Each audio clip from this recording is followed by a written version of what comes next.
बिस्मिल्लाहिर्रहमानिर्रहीम। अच्छा, लास्ट हमने 4 आवर की मार्किंग हमने की थी। अब सर मैं स्क्रीन शेयर कर लेता हूँ, मीनवाइल आप सब लोग अटेंडेंस मार्क कर लें।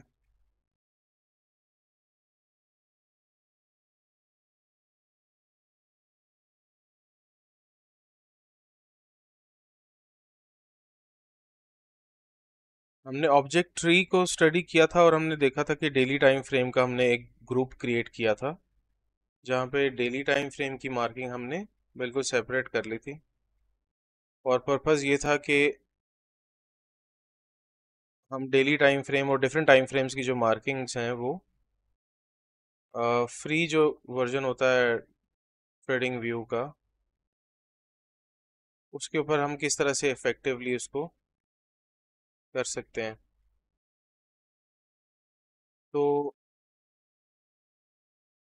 अब ये फॉर एग्जांपल हमारे पास 4 आवर की मार्किंग है, तो आप इस तरीके से ऑब्जेक्ट ट्रीज का क्रिएट कर लेंगे। और अब अगर दोनों टाइम फ्रेम्स की स्ट्रक्चर मार्किंग आप एक वक्त में देखना चाहेंगे तो आप देख सकते हैं। तो अब यहाँ पे अब दोनों मार्किंग्स को जब हमने ऑन किया है, तो अभी देखिए कि हमारे पास डेली टाइम फ्रेम के ऊपर हमारे पास जो एरिया अवेलेबल नज़र आ रहा है हमें, वो ये है चेंज ऑफ कैरेक्टर। ठीक है। और 4 आवर के हिसाब से जो हमारे पास चेंज ऑफ कैरेक्टर है वो ये है। अच्छा, आपके आपके जहन में अक्सर ये क्वेश्चंस आते हैं कि जी मार्केट ने तो change of character 4 hour time frame पे कर दिया था, इवन देन मार्केट बुलिश क्यों हो गई है? उसका आंसर आपको मिलेगा मल्टीपल टाइम फ्रेम के मार्केट स्ट्रक्चर्स को मार्क करने के बाद। अभी हम उस डिटेल के अंदर नहीं जाएंगे कि आपको ट्रेड कैसे इनिशिएट करनी है। अभी सिर्फ ये अंडरस्टैंड करने की कोशिश करें कि डिफरेंट टाइम फ्रेम्स के ऊपर डिफरेंट तरीके से मार्केट स्ट्रक्चर जो है वो बिहेव करता है। और अभी हम तो एट दिस टाइम अभी तो हम मार्केट स्ट्रक्चर को ही बेसिकली हम इम्प्रूव करने की कोशिश कर रहे हैं और हम उसके ऊपर उसमें परफेक्ट होने की कोशिश कर रहे हैं।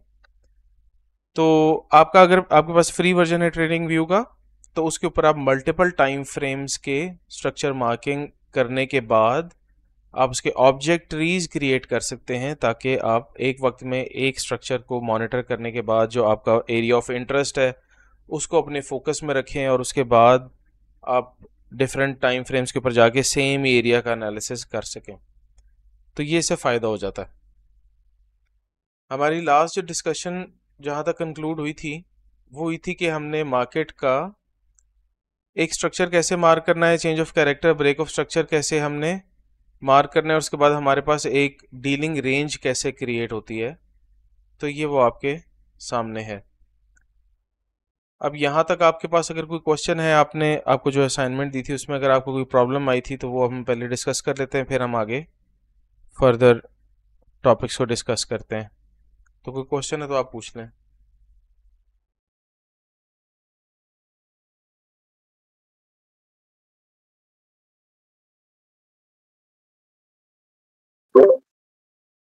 एहसान साहब, ऐसा तो कोई क्वेश्चन नहीं है।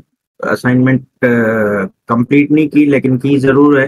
बियरिश ट्रेंड में थोड़े मसला है, लेकिन इंशाल्लाह लगता है कि वीडियो को रिपीट करेंगे तो रिजॉल्व हो जाएंगी चीज़ें। अच्छा, बेरिश ट्रेंड के अंदर हमने जो एक जो मेजर पॉइंट जो डिस्कस किया था उसको हम एक दफ़ा एड्रेस कर लेते हैं, फिर उसके बाद हम आगे चलेंगे। और उस दरमियान अगर किसी और को क्वेश्चन हुआ तो पहले वो भी हम आंसर कर लेंगे। अभी थैंक देखिए यू कि सर। आपके सामने स्क्रीन पे आपको एक बुलिश इम्पल्स नज़र आ रही है।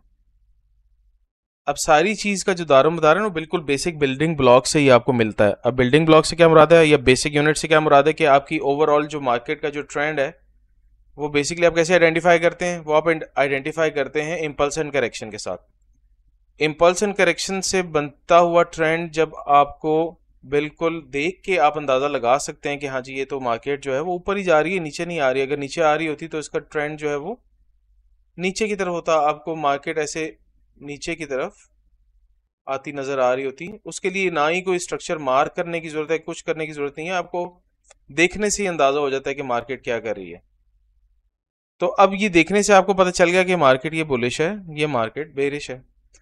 अब बुलिश ट्रेंड के अंदर आपको ये पता है कि मार्केट हमारे पास जो इम्पल्स क्रिएट करती है वो डायरेक्शन उसकी ट्रेंड के साथ होती है, और जो करेक्शन होती है वो होती है ट्रेंड के अगेंस्ट। तो मार्केट बुलिश इम्पल्स क्रिएट करती है और बेरिश करेक्शन क्रिएट करती है। उसी तरह फिर bullish impulse, bearish correction, bullish impulse, bearish correction, bullish, फिर अगेन बुलिश इम्पल्स। और जो हमारा बेरिश ट्रेंड है उसमें मार्केट बेरिश इम्पल्स क्रिएट करेगी और बुलिश करेक्शन क्रिएट करेगी। ठीक है, या बड़ा इजीली आइडेंटिफाई कर सकते हैं कि बेरिश इम्पल्स है, बुलिश करेक्शन है, बेरिश इम्पल्स है, बुलिश करेक्शन है, फिर बेरिश इम्पल्स है। ठीक है, तो जब आपको ये पता चल जाता है कि बुलिश और बेरिश इम्पल्स एंड करेक्शन किस तरीके से आइडेंटिफाई करनी है, तो चीज़ें बहुत आसान हो जाती हैं। अब हमारे पास जो 4 आवर टाइम फ्रेम के ऊपर हमारे पास एक सिचुएशन क्रिएट हुई थी इस एरिया पे जहाँ पे हमने स्ट्रक्चर मार्क किया था, और हमारे मुताबिक ये जो स्ट्रक्चर था ये बुलिश था, और इस डीलिंग रेंज को मार्केट को बेसिकली बुलिश ही ट्रेड करवाना चाहिए था। लेकिन मार्केट ने हमारे पास थोड़ा सा स्ट्रक्चर का बिहेवियर चेंज किया था और चेंज ऑफ कैरेक्टर लेवल के नीचे आके क्लोजिंग दे दी थी। इसको हम यहाँ पे ड्रॉ कर लेते हैं। हमारे पास ये देखेंगे मार्केट ने क्या किया हुआ है, मार्केट ने इंड्यूसमेंट के बाद ये हाई कंफर्म किया है, हाई के नीचे, हाई के ऊपर वापस जब ट्रेड किया तो लोएस्ट एरिया हमारे पास डेफिनेट लो क्रिएट हो गया जहां पे हमने चेंज ऑफ कैरेक्टर मार्क कर दिया, और फिर उसके बाद मार्केट ने ऊपर जाके इंड्यूसमेंट के नीचे ट्रेड कर दिया। तो हमारे पास एक लो एंड हाई के बीच में एक डीलिंग रेंज क्रिएट हो गई थी, उसको हम यहां पे ड्रॉ कर लेते हैं। ये हमारे पास है पुल बैक, पुल बैक के नीचे प्राइस ने ट्रेड किया और उसके बाद इस डेफिनेट हाई के ऊपर वापस ट्रेड कर लिया, यहाँ पे एक और पुल बैक क्रिएट किया और पुल बैक के नीचे वापस आके ट्रेड कर दिया, और अब मार्केट इस सिचुएशन में खड़ी हुई है। ठीक है, अब यहाँ पे देखिए क्या है, ये हमारे पास वैलिड पुल बैक है बिकॉज हाईएस्ट हाई के नीचे प्राइस ने ट्रेड किया और उसके बाद हाई के ऊपर ट्रेड कर दिया। तो हमारे पास ये एरिया क्या कहलाएगा, इंड्यूसमेंट। नहीं सर, ये ऊपर वाला एरिया कराएगा ब्रेक ऑफ स्ट्रक्चर। मार्केट ने जी, मार्केट ने स्ट्रक्चर ब्रेक किया है, मार्केट ने अपना बुलिश स्ट्रक्चर ब्रेक कर दिया ना, सॉरी ये नहीं है, यहाँ पे हमारे पास ये बेसिकली ये हमारे पास हुआ है पुल बैक कंफर्म हुआ है हमारे पास, ये कोई लेवल नहीं है हमारे पास, ये बेसिकली प्राइस ने एक हाईएस्ट हाई के नीचे ट्रेड करने के बाद हाई के ऊपर क्लोजिंग दे दी है। तो हमारे पास ये कोई एरिया नहीं है, हमारे पास ये वैलिड पुल बैक की कंफर्मेशन हुई वहां पे। अब इस वैलिड पुल बैक को हमने नीचे मार्क कर लिया जो कि हमारे पास लोएस्ट लो वाला एरिया था। अब इस लोएस्ट लो के नीचे जब प्राइस ने ट्रेड किया, यानी कि पुल बैक के नीचे ट्रेड किया और ये लेटेस्ट पुल बैक भी है, तो ये हमारे पास क्या कहलाएगा, ये कहलाएगा इंड्यूसमेंट। ठीक है, अब इस इंड्यूसमेंट एरिया के नतीजे में हमारे पास क्या चीज कंफर्म हो जाती है, हमारे पास हाई कंफर्म हो जाता है, और जब इस हाई से ऊपर प्राइस ट्रेड कर जाती है तो हमारे पास लो कंफर्म हो जाता है और हमारे पास ब्रेक ऑफ स्ट्रक्चर इसके नतीजे में बन जाता है। हम यहाँ पे इसको मार्क कर देते हैं कि ये ब्रेक ऑफ स्ट्रक्चर है। अब ब्रेक ऑफ स्ट्रक्चर के बाद हम वेट करते हैं, हमें पता है कि जब भी प्राइस इंड्यूसमेंट से नीचे ट्रेड कर रही होती है तो जब तक मार्केट, जी भाई, हाँ फरहान भाई आपकी आवाज आ रही है, काइंडली म्यूट कर लें। आपकी आवाज आ रही है फरहान भाई? नहीं सर। अच्छा ओके, कोई बात नहीं। अच्छा, जिस वक्त हमें पता है कि जब मार्केट इंड्यूसमेंट से नीचे ट्रेड करना शुरू होती है तो फिर हम वेट करते हैं कि इंड्यूसमेंट से क्रिएट होने वाला जो हाई है उससे ऊपर प्राइस जब तक ट्रेड नहीं कर जाती तो हम पुल बैक मार्किंग फर्दर नहीं करते, हम वेट करते हैं कि इस हाई से ऊपर ट्रेड कर जाए तो उसके बाद हम मार्किंग स्टार्ट करेंगे पुल बैक्स की। या फिर अगर ब्रेक ऑफ स्ट्रक्चर लेवल से ऊपर यानी कि इंड्यूसमेंट के नतीजे में बनने वाले हाई से ऊपर मार्केट ट्रेड नहीं करती और मार्केट फर्दर बेरिश होने के बाद चेंज ऑफ कैरेक्टर लेवल से नीचे ट्रेड कर जाती है, तो फिर हमें पता चल जाता है कि अब मार्केट जो है वो बेरिश हो चुकी है। तो फिर हम बेरिश पुल बैक्स जो है वो या बेरिश इंड्यूसमेंट जो है उनको मार्क करना शुरू करते हैं। तो अब हम उस कॉन्सेप्ट की तरफ आ जाते हैं। अब हमने यहाँ पे ये देखा कि ब्रेक ऑफ स्ट्रक्चर से ऊपर ट्रेड कर लिया मार्केट ने, एक वैलिड पुल बैक बन गया और पुल बैक से नीचे मार्केट ट्रेड भी कर गई, तो हमारे पास ये वाला जो एरिया है ये बन गया, ये हमारे पास क्या लाएगा, इंड्यूसमेंट। अब इस इंड्यूसमेंट के नीचे, जब इंड्यूसमेंट के नीचे प्राइस ट्रेड कर गई तो इसके नतीजे में हमारे पास हाई कंफर्म हो गया, और हाई कंफर्म होने के बाद हमें ये पता चल गया कि अब हमारे पास ये जो एक रेंज क्रिएट हो गई है, इस रेंज को हम कहेंगे डीलिंग रेंज। अब इस डीलिंग रेंज के लोअर एंड के ऊपर हमारे पास प्लेस्ड है चेंज ऑफ कैरेक्टर, और हमारे पास जो हाई एंड है उसके ऊपर प्लेस्ड है ब्रेक ऑफ स्ट्रक्चर।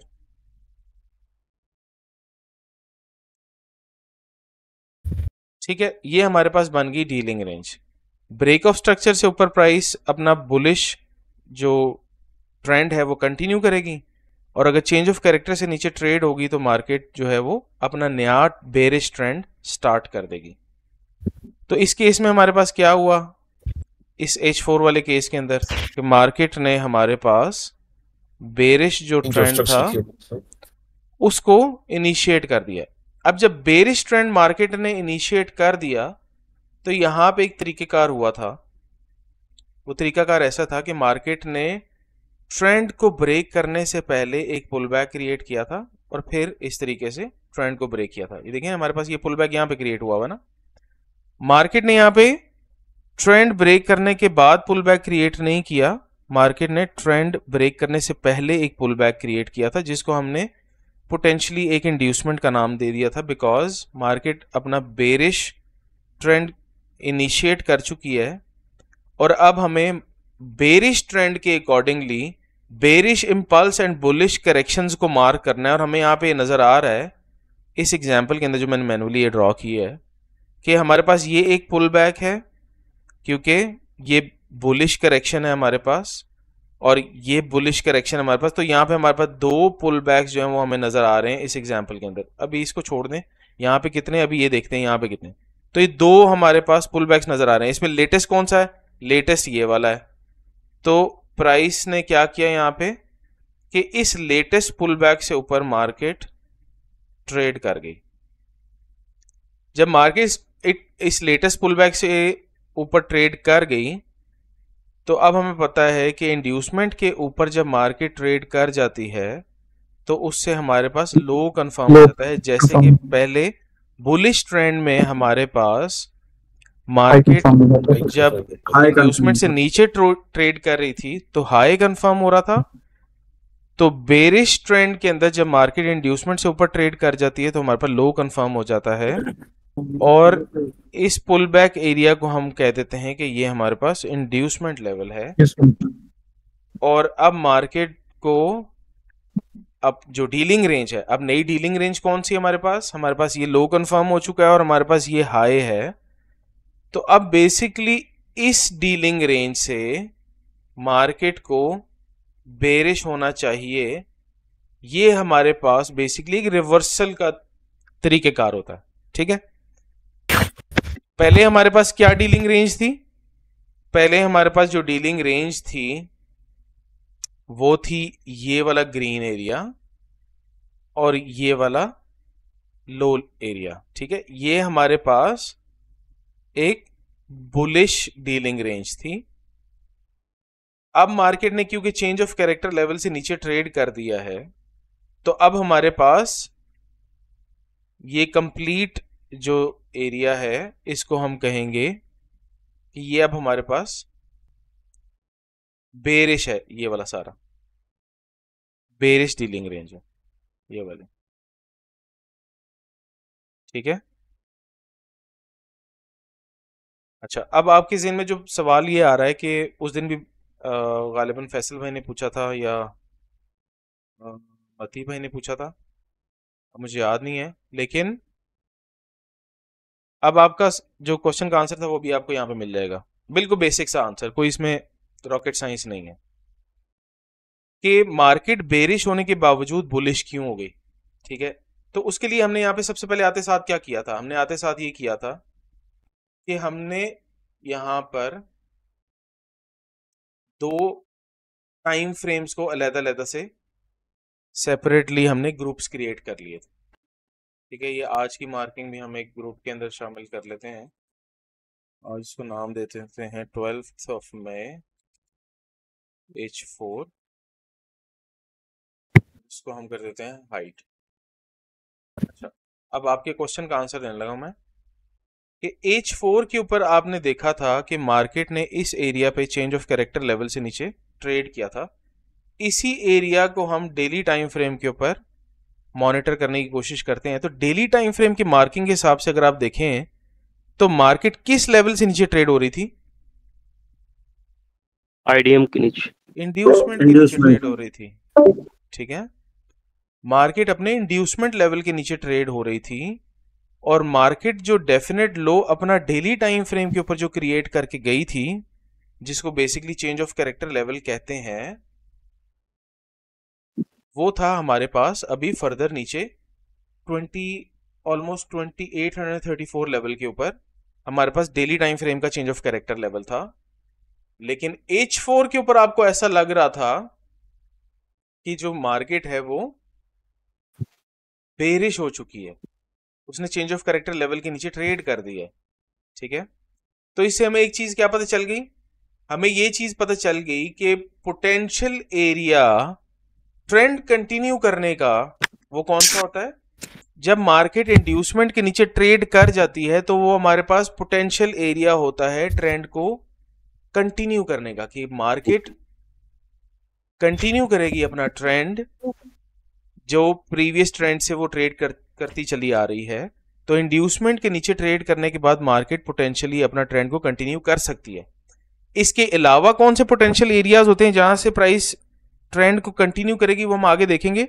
लेकिन एक चीज हमने आइडेंटिफाई कर लिया है अभी, वो क्या है कि मार्केट इंड्यूसमेंट के नीचे ट्रेड करने के फौरन बाद अपना ट्रेंड ऊपर कंटिन्यू कर सकती है, ठीक है। तो जरूरी क्या है, जरूरी ये है कि अगर हम किसी एक टाइम फ्रेम को फॉलो कर रहे हैं और उस ट्रेंड में या उस टाइम फ्रेम में हमने ये चीज आइडेंटिफाई की है कि मार्केट ने अपना ट्रेंड जो है वो चेंज कर लिया है, तो अब जरूरी ये है कि हम दूसरे टाइम फ्रेम में, किसी और दूसरे टाइम फ्रेम में, किसी और दूसरे में नहीं मतलब डिफरेंट टाइम फ्रेम्स के अंदर हम ये जरूर एक दफा आइडेंटिफाई कर लें कि क्या मार्केट अपना ट्रेंड पोटेंशियली कंटिन्यू तो नहीं करना चाह रही, कहीं मार्केट किसी और टाइम फ्रेम के इंड्यूसमेंट लेवल के नीचे ट्रेड तो नहीं कर रही, ठीक है। तो this is going to be your first inter time frame related analysis, जहां पे आप एक पोटेंशियल रिवर्सल को नेगेट करते हैं कि ये मार्केट H4 के टाइम फ्रेम के ऊपर, वैसे तो इसने चेंज ऑफ कैरेक्टर कर लिया, देयर इज अ पॉसिबिलिटी कि मार्केट बेरिश हो सकती है, लेकिन मैं किसी और टाइम फ्रेम के ऊपर भी जाके देख लूं कि कहीं पे मार्केट पोटेंशियल बुलिश कंटिन्यूएशन के किसी एरिया के अंदर तो नहीं आई हुई, ठीक है। तो H4 और डेली टाइम फ्रेम से हमें यह पता चल गया कि अब H4 बेरिशनेस दिखा रहा था, लेकिन डेली टाइम फ्रेम ने हमें दिखाया कि मार्केट इंड्यूसमेंट से नीचे ट्रेड कर रही है और ट्रेंड कंटिन्यू कर सकती है। इस वजह से आपका ये पोटेंशियल जो था daily time H4 time frame का रिवर्सल या H4 टाइम फ्रेम का बेरिशनेस जो है वो कंटिन्यू नहीं कर सका और मार्केट जो थी उसने अपना बुलिश ट्रेंड कंटिन्यू कर दिया। इसको आइडेंटिफाई कैसे करेंगे, इसमें ट्रेड एंट्रीज कैसे लेंगे, this is going to be part of the later sessions and later lectures. अभी इसके अंदर जो चीज़ें हैं काफ़ी सारी और बारीकियां समझने वाली हैं, काफ़ी सारे पॉइंट ऑफ इंटरेस्ट हैं जो समझने वाले हैं। उसके बाद इवेंचुअली हम वहाँ पे पहुँच जाएंगे कि हम कैसे आइडेंटिफाई करते हैं कि मार्केट फर्दर बेरिश रहेगी या अब इसने बुलिश ट्रेंड कंटिन्यू करना है या रिवर्सल ले लेना है। इन चीज़ों को हम स्टेप बाय स्टेप सीखते चले जाएंगे, ठीक है। यहां तक कोई क्वेश्चन है तो बताएं। सर हमें मार्किंग जो ये हमने की है, ये ऑब्जेक्ट ट्री, ये हमें 15 मिनट, 5 मिनट और 1 आवर, 4 आवर डेली इन सब में करना पड़ेगा? स्ट्रक्चर मार्किंग तो अगर आपको समझनी है और आपने स्ट्रक्चर की बेसिस के यस ऊपर सर। ट्रेड करनी है तो फिर तो आपको सारे स्ट्रक्चर मार्क करने पड़ेंगे, ठीक है। अगर आपने स्ट्रक्चर क्योंकि मार्किंग नहीं आपने करनी, यहाँ पे 2 आवर, 1 आवर, 45 मिनट सारे आपने हाईलाइट किए हुए हैं। जी जी मैंने तो बहुत सारे किए हुए हैं मेरे तो। आप टाइम फ्रेम्स अगर देखें तो यहाँ पे आपको 690 minutes and 345 minutes and 230 minutes के टाइम फ्रेम भी नजर आएंगे। वो यहाँ पे मैंने क्यों मार्क किए हुए हैं, मतलब वो एक डिफरेंट स्टोरी है। बट द पॉइंट इज कि हमें ये पता है कि मार्केट एज ए बिगिनर हमें सर कौन कौन से मार्क करने सर? एज अ बिगनर आप स्ट्रक्चर मार्किंग सीख रहे हैं ना, तो उसके लिए मैंने आपको अभी डेली टाइम फ्रेम और यस एच सर। फोर ही सिखाया है ना, तो आप उसी की मार्किंग करेंगे। हाँ अपने जी तौर सर। पे आप H4 से H1 पे चले जाएं, आप अपनी मार्किंग को और ज्यादा उसकी प्रैक्टिस करना शुरू कर दें और इस तरह ग्रेजुअली आप छोटे टाइम फ्रेम्स के ऊपर आए, ठीक है। मैंने सर 1 आवर और 15 मिनट्स किए हैं अभी तक, 5 मिनट्स नहीं कर सका, बहुत कोई ज्यादा। बात हाँ नहीं, जी। ये रेस नहीं है। मतलब ये ऐसा नहीं है यस कि सर। जो बंदा पहले स्ट्रक्चर मार्किंग कर लेगा वो जीत जाएगा, ऐसा कोई सीन नहीं है, ठीक है। अंडरस्टैंडिंग वो 5 मिनट मतलब बहुत इसको ज्यादा जो आसान रखें, फ्लक्चुएट होती है कहीं। आसान रखें जो आपके लिए सही। आसानी है ना, जितना आसानी से आप कर जी सकते सर। हैं वो करेंगे ठीक तो सर। तबीयत भी ठीक रहेगी, चीजें समझ भी आती रहेंगी। अदरवाइज ये सर दर्द बन जाएगा, ठीक है। ऐसे ही है सर, पूरा पूरा दिन लग गया था मार्किंग करते ही, सही कह रहे हैं। कोई बात नहीं, फर्स्ट टाइम आपको पूरा पूरा दिन लगेगा मार्किंग करने के अंदर, लेकिन जब आपके पास एक स्ट्रक्चर मार्क हो जाएगा ना तो फिर आपको ज्यादा फिर टाइम नहीं आसानी हो लगेगा। जाएगी। अच्छा, दूसरी मजे की बात आपको बताता हूँ। स्ट्रक्चर मार्किंग आपको करनी आ गई, प्रैक्टिस करने के लिए तो आप लंबा लंबा स्ट्रक्चर जो है वो मार्क कर लेंगे, ठीक है। लेकिन उसके बाद आपके लिए चीज मैटर क्या करेगी? आपके लिए चीज मैटर ये करेगी कि मुझे लेटेस्ट डीलिंग रेंज चाहिए। आपके पास जब बिल्कुल डीलिंग रेंज लेटेस्ट बन गई तो पिछला स्ट्रक्चर तो आपको चाहिए ही नहीं है। आपको हर बिल्कुल टाइम ऐसे ही। फ्रेम की एक डीलिंग रेंज चाहिए, ठीक है। बिल्कुल सर। बाकी स्ट्रक्चर को क्या करना है हमने? हाँ जी, वो बात में तो काम नहीं आएगा, एक दफा यूज हो गया। हमने सिर्फ प्रैक्टिस करने के लिए मार्क करना है ना हिस्टोरिकल स्ट्रक्चर, कि मार्केट किस हाँ जी तरीके सर। की शक्ल बनाती हुई ऊपर जा रही है या किस तरीके की शक्ल बनाती हुई नीचे आ रही है। हमने अपनी आंख को ट्रेन करना है, डिफरेंट सिनेरियो से गुजारना है, अपने दिमाग को ट्रेन करना है कि किस तरह की सिचुएशन में स्ट्रक्चर किस तरीके का फॉर्म होता है। तो हमने ये तो अपनी प्रैक्टिस जरूर करनी है, लेकिन बाद में ट्रेड करने के लिए तो आपको एक डीलिंग रेंज आपके लिए काफी है हर टाइम फ्रेम की। एक लो, बिल्कुल एक सही डेफिनेट सर। लो और एक डेफिनेट हाई आपको चाहिए। अब देखें जिस तरह ये अब डेली और H4 का जो था हमारे पास स्ट्रक्चर, मार्केट यहाँ पे H4 के चेंज ऑफ कैरेक्टर के नीचे ट्रेड कर रही है और डेली टाइम फ्रेम पे मुझे यस पता है सर। कि मार्केट इंड्यूसमेंट के नीचे ट्रेड कर रही है। तो क्या मुझे H4 का कोई निचला डेफिनेट लो या डेफिनेट हाई चाहिए इस चीज में एनालाइज करने के लिए या फैसला करने के लिए कि मार्केट कहां जा रही है? नहीं। नहीं चाहिए ना, कि एक हमें डीलिंग रेंज चाहिए। तो हर टाइम फ्रेम की एक डीलिंग रेंज आपके लिए काफी होगी ये डिसाइड करने के लिए कि पोटेंशियली मार्केट कहां जाना चाहती है, ठीक है। लेकिन प्रैक्टिस करने के लिए आपको definite lows and definite highs जो है वो मार्क करने, यस सर। ठीक है। Yes sir. ओके, और कोई क्वेश्चन है यहाँ तक तो बताएं। है सर यहाँ तक। बस इस जो ये सर जो ये मार्केट सब चीजें सर जो कंट्रोल हुई हैं, मैं अपना पर्सनल एक्सपीरियंस बता रहा हूँ कि जो आपने पुल बैक मार्किंग करवाई है ना, उससे बहुत फर्क पड़ा है। ब्लाइंडली तो मैं मार्क नहीं करता, मैंने ये क्या कहते हैं, पुल बैक मार्क करके फिर सारा काम किया, तभी आसानी हुई मुझे, चलें वैसे नहीं हुई। जी, ठीक है, इंशाल्लाह फायदा होगा आपको स्ट्रक्चर मार्क करने का। जी फैसल भाई क्या कह रहे हैं आप? सॉरी सर, बस मैं ये कह रहा था ये जो डीलिंग रेंज हमने मार्क की हुई है इसमें आप देखेंगे कि चेंज ऑफ कैरेक्टर प्रीवियस उस पे था, वो जब मार्केट ने अपना चेंज ऑफ कैरेक्टर से नीचे ट्रेड किया तो दूसरा हमारे पास डेफिनेट लो कंफर्म हो गया।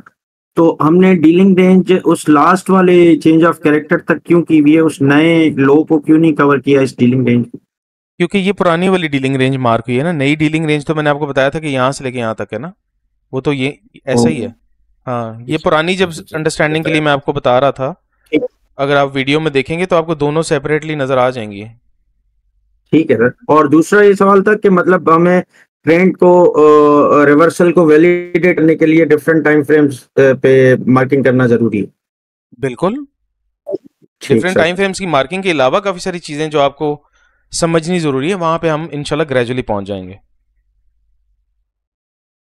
फिर है सर। ठीक है,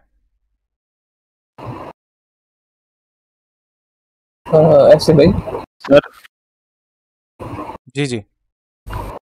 ये जब चेंज ऑफ कैरेक्टर हुआ बेरिश और आपने उसको फिर ब्रेक ऑफ स्ट्रक्चर मार्क कर दिया जो सबसे लो था, मार्केट जब वापस ऊपर चली गई और उसने बुलिश चेंज ऑफ कैरेक्टर कर दिया, तो क्या जो हमारे पास ये जो आपने bearish break of structure change किया था इसका नाम फिर हम चेंज करेंगे या ये लेवल्स इसी नेम से रहेंगे?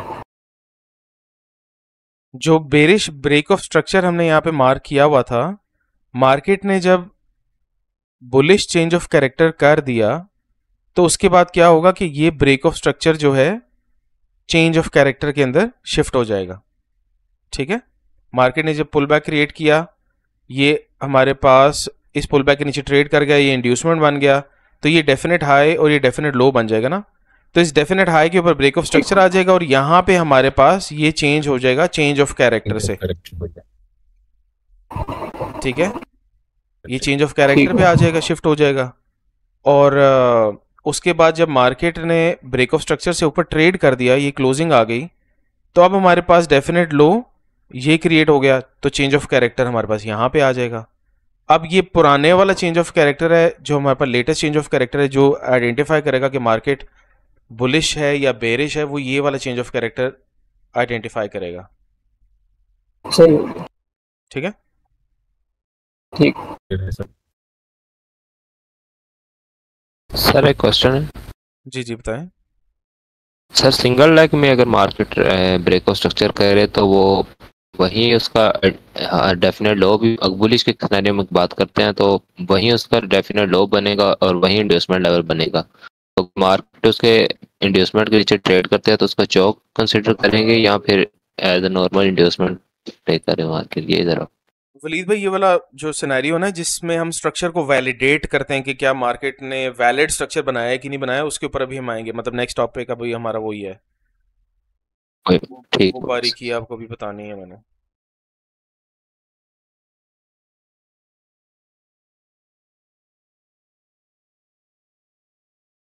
और कोई क्वेश्चन है तो बताएं।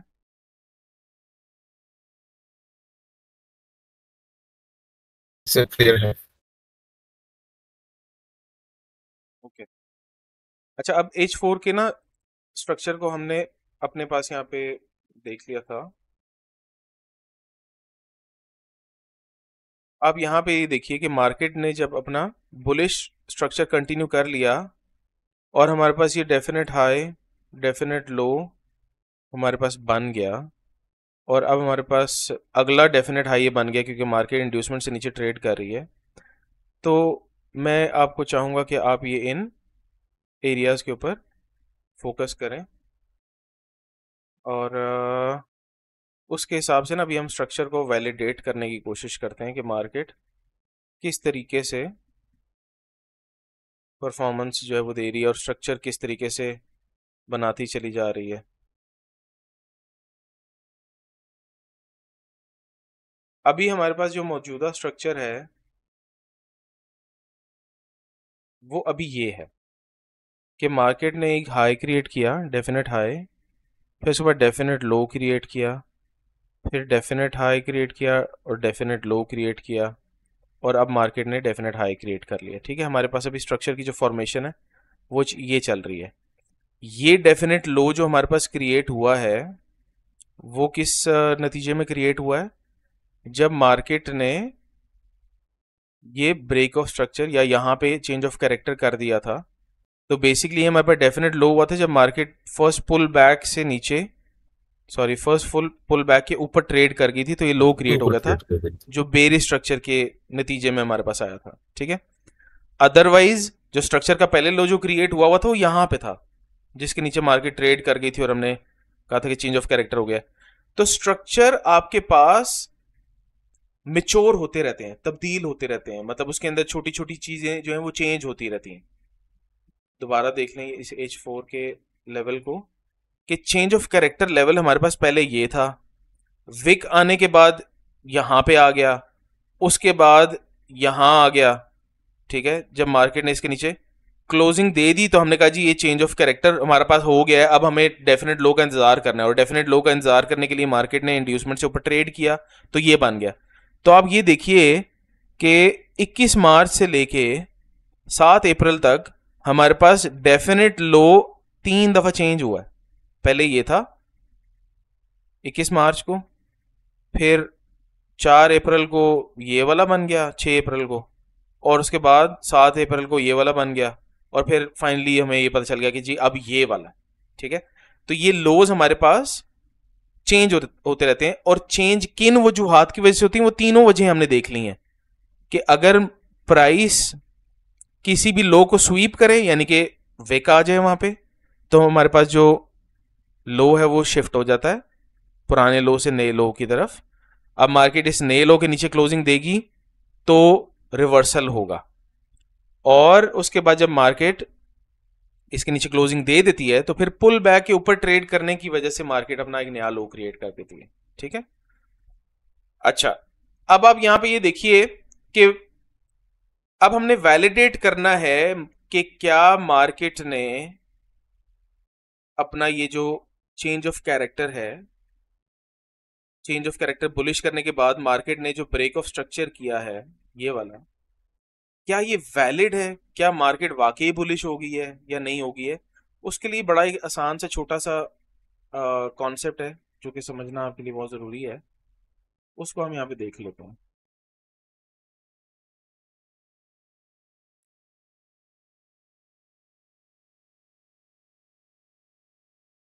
मार्केट ने हमारे पास ब्रेक ऑफ स्ट्रक्चर किया था यहाँ पे, जब मार्केट ने इंड्यूसमेंट के नीचे ट्रेड किया, ये वाला एरिया हमारा इंड्यूसमेंट बन गया था, और इंड्यूसमेंट के बाद मार्केट ने इस डेफिनेट हाई को ब्रेक कर दिया था, ठीक है। तो हमारे पास ये था डेफिनेट हाई, और मार्केट ने जब इसको ब्रेक कर दिया तो ये बन गया हमारे पास डेफिनेट लो। अब जब भी मार्केट डेफिनेट हाई या डेफिनेट लो यानी कि ब्रेक ऑफ स्ट्रक्चर या चेंज ऑफ कैरेक्टर लेवल से ऊपर या नीचे ट्रेड करेगी, अगर ट्रेंड कंटिन्यू कर रही है तो ऊपर ट्रेड करेगी, और अगर मार्केट ने रिवर्सल कर दिया तो नीचे ट्रेड करेगी चेंज ऑफ कैरेक्टर लेवल से। तो वहां पे हम ये देखते हैं कि क्या मार्केट ने एक नया पुल बैक क्रिएट कर लिया है ब्रेक ऑफ स्ट्रक्चर करने के बाद, या न्यू डीलिंग रेंज के अंदर क्या मार्केट ने कोई नया पुल बैक लेवल क्रिएट किया है।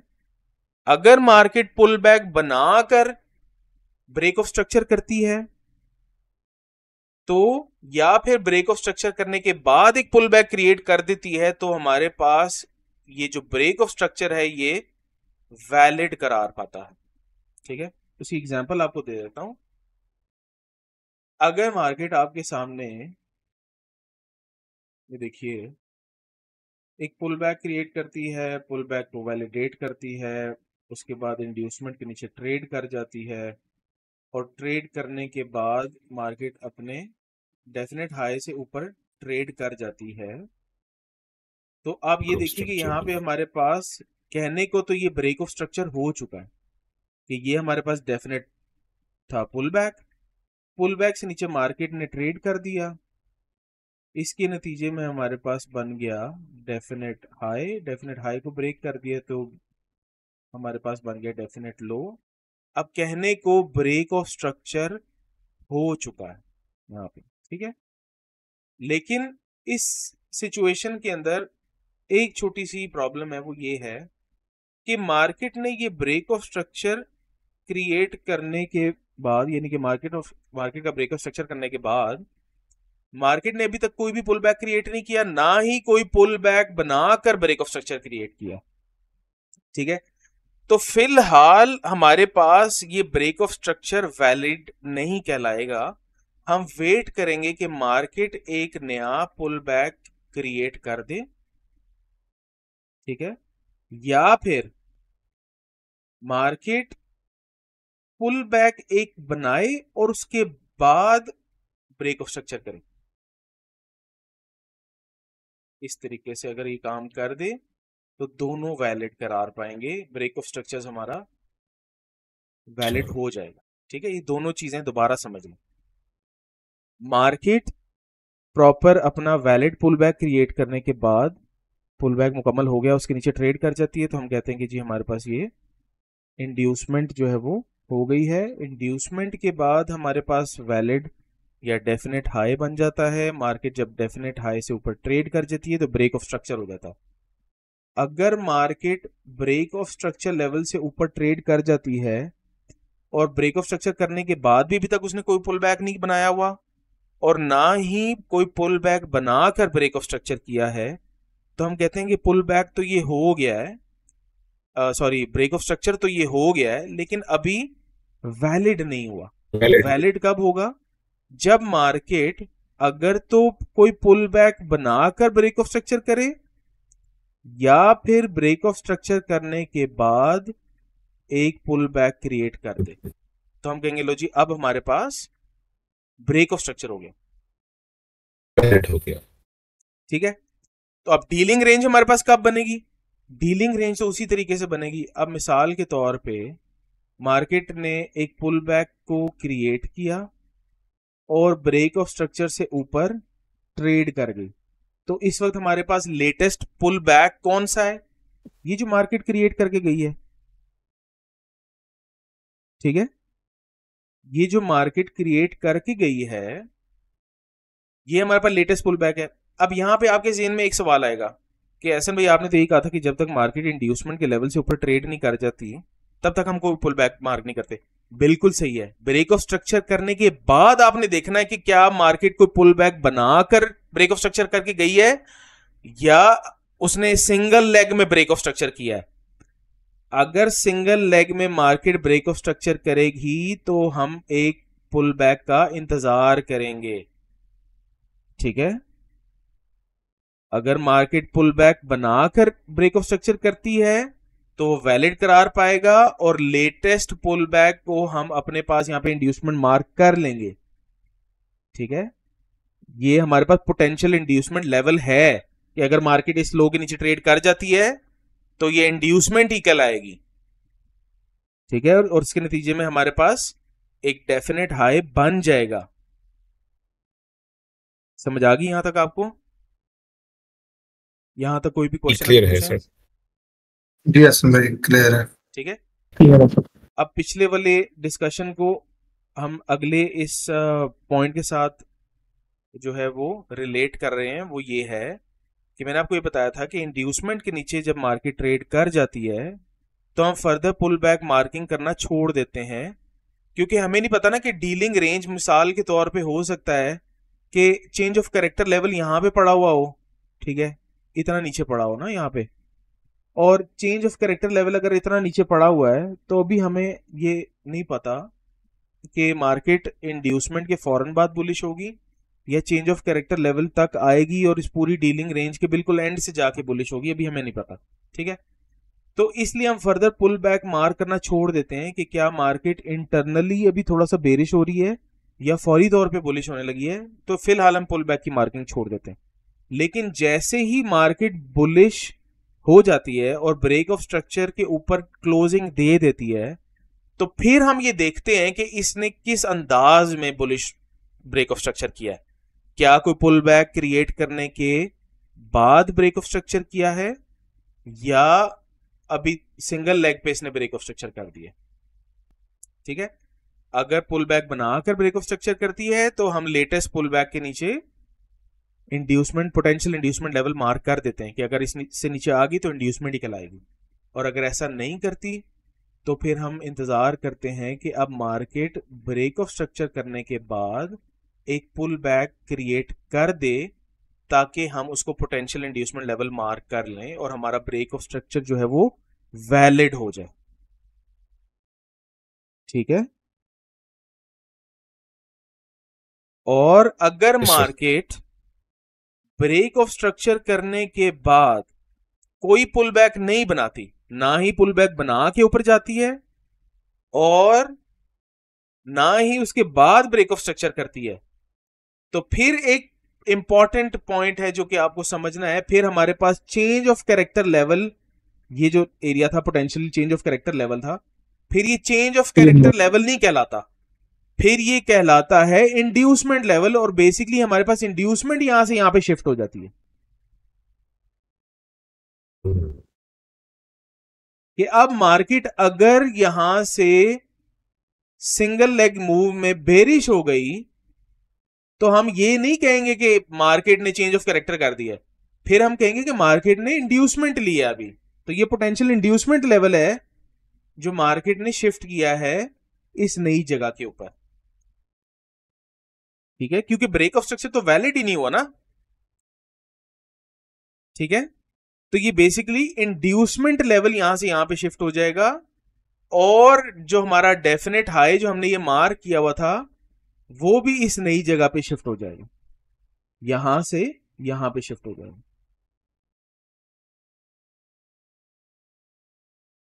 ऐसे, और ब्रेक ऑफ स्ट्रक्चर लेवल भी हमारे पास यहां से यहां पे शिफ्ट हो जाएगा।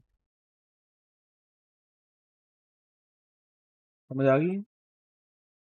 सर ये चीज एक रिपीट कर देंगे सर, जी जी बिल्कुल रिपीट, ये एक सिनेरियो। बिल्कुल कर देता हूँ। अच्छा, यहां तक आपको समझ आ गई कि मार्केट ने अगर इंड्यूसमेंट के नीचे ट्रेड करने के बाद डेफिनेट हाई से ऊपर ट्रेड कर दिया तो हमने ये देखना है कि क्या मार्केट ने पुल बैक बनाकर ब्रेक ऑफ स्ट्रक्चर से ऊपर ट्रेड किया है या ब्रेक ऑफ स्ट्रक्चर करने के बाद ऊपर एक पुल बैक क्रिएट कर दिया है। ये दो चीजों का हमने इंतजार करना है इस ब्रेक ऑफ स्ट्रक्चर को वैलिडेट करने के लिए, बुलिश ट्रेंड को वैलिडेट करने के लिए इन दो चीजों का हमने इंतजार करना है। यहां तक क्लियर है बात? ठीक हो जी सर। यहाँ अगर मार्केट ऐसा नहीं करती और सिंगल लेग मूव में ब्रेक ऑफ स्ट्रक्चर कर देती है, यानी कि ना ही कोई पुल बैक बनाकर उसने ब्रेक ऑफ स्ट्रक्चर किया और ना ही ब्रेक ऑफ स्ट्रक्चर करने के बाद कोई पुल बैक बनाया, और मार्केट फौरी तौर पे नीचे आ जाती है और जो हमने potential change of character area mark किया हुआ था उससे नीचे क्लोजिंग दे देती है आके, जी। तो फिर हम क्या कहेंगे कि मार्केट ने इंड्यूसमेंट बेसिकली शिफ्ट कर दिया और ये चेंज ऑफ कैरेक्टर नहीं कहलाएगा, ये इंड्यूसमेंट ही कहलाएगा। ठीक है, क्लोजिंग दे या बेशक विक भी आ जाए हमारे पास यहाँ पे, तो हमारे पास इंड्यूसमेंट शिफ्ट हो जाएगी यहाँ पे। ठीक है, ठीक हो। और जब इंड्यूसमेंट यहां पे शिफ्ट हो गई है, पुरानी इंड्यूसमेंट यहां पे शिफ्ट हो गई है, तो पुरानी इंड्यूसमेंट के नतीजे में बनने वाला जो हमारे पास जो डेफिनेट हाई था वो भी तो नए इंड्यूसमेंट के हाई पे शिफ्ट हो जाएगा ना। और जो ब्रेक ऑफ स्ट्रक्चर हमने पहले बोला हुआ था कि हमारे पास ब्रेक ऑफ स्ट्रक्चर हो गया, वो तो वैलिडेट ही नहीं हुआ, तो वो भी हमारे पास आगे शिफ्ट हो जाएगा। ठीक है, कॉमन सेंस है ना ये वाली। जी। तो ये हमारे पास इस तरीके से स्ट्रक्चर के अंदर ये तब्दीलियां आएंगी कि एक तो हमारे पास हाई भी शिफ्ट हो जाएगा, एक हमारे पास ब्रेक ऑफ स्ट्रक्चर भी शिफ्ट हो जाएगा और नीचे से हमारे पास ये इंड्यूसमेंट शिफ्ट हो जाएगी। ठीक है, ठीक। तो ये डेफिनेट हाई और डेफिनेट लो जो हमारे पास क्रिएट हुआ था वो हुआ ही नहीं क्रिएट, वो आगे शिफ्ट हो गए। ठीक है, और डेफिनेट लो जो हमने यहाँ पे मार्क किया हुआ था कि डेफिनेट लो हमारे पास बन गया हुआ है, वो भी बना ही नहीं है क्योंकि मार्केट ने ब्रेक ऑफ स्ट्रक्चर वैलिड किया ही नहीं है, ये नहीं बना हमारे पास। Yes sir. ठीक है, हम डेफिनेट लो का भी इंतजार करेंगे। ठीक है, इस कॉन्सेप्ट को आपने मल्टीपल टाइम्स रिपीट करना है, समझना है और आपने इसको चार्ट के ऊपर प्रैक्टिस भी करना है। अभी जो इसकी एक एग्जांपल है वो हम यहाँ पे देख लेते हैं कि क्या मार्केट ने हमारे पास जो ये किया था ब्रेक ऑफ स्ट्रक्चर, यहाँ पे हमारे पास ये इंड्यूसमेंट लेवल था ना, इंड्यूसमेंट से नीचे प्राइस ट्रेड कर गई थी तो ये डेफिनेट हाई बन गया था, उसके बाद हाई ब्रेक कर दिया, ब्रेक ऑफ स्ट्रक्चर भी हो गया, डेफिनेट लो बन गया। उसके बाद मार्केट ने देखिए ऊपर जाके ना पुल बैक क्रिएट कर दिया, या मार्केट यहाँ पर ये देखिए, इसको थोड़ा सा हम फोकस कर लेते हैं, जूम करके देखते हैं कि क्या यहाँ पे मार्केट ने पुल बैक क्रिएट किया कि नहीं किया।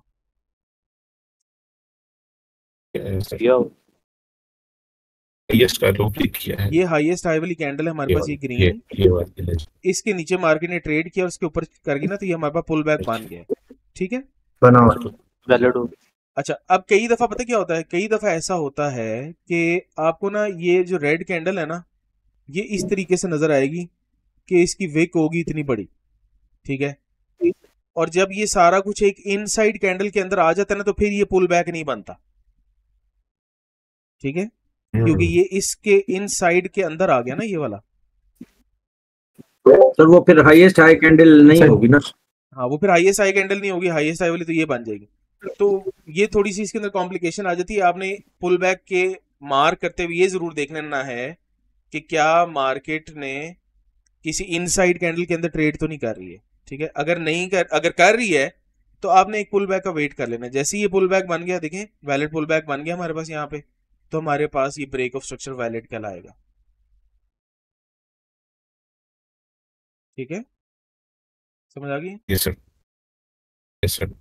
तो इसको आपने प्रैक्टिस करना है। इस पे कोई क्वेश्चन है तो मुझे पूछ लें प्लीज।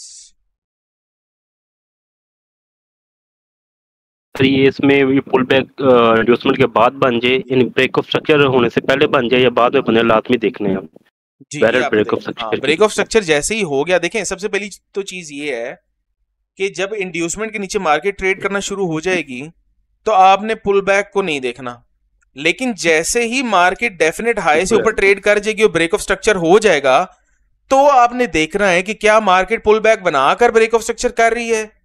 अगर तो पुल बैक बनाकर ब्रेक ऑफ स्ट्रक्चर कर रही है तो आपको पता चल जाएगा कि भाई ब्रेक ऑफ स्ट्रक्चर वैलिड है। अगर उसने कोई भी पुल बैक नहीं बनाया तो फिर आप एक और पुल बैक का वेट करेंगे, तो वो ब्रेक ऑफ स्ट्रक्चर वैलिड कहलाएगा। अदरवाइज जो उसके स्ट्रक्चर में जो तब्दीलियां आएंगी वो आपके सामने यहाँ पे हमने वो इनवैलिड होंगी, ये मार्क की हुई, ये तब्दीलियां आएंगी सारी Yes. कि इंड्यूसमेंट शिफ्ट हो Shift हो जाएगा, जाएगी। ब्रेक ऑफ स्ट्रक्चर लेवल आगे चला जाएगा, वगैरह वगैरह, वो सब चीजें उस तरीके से हो जाएंगी। ठीक है,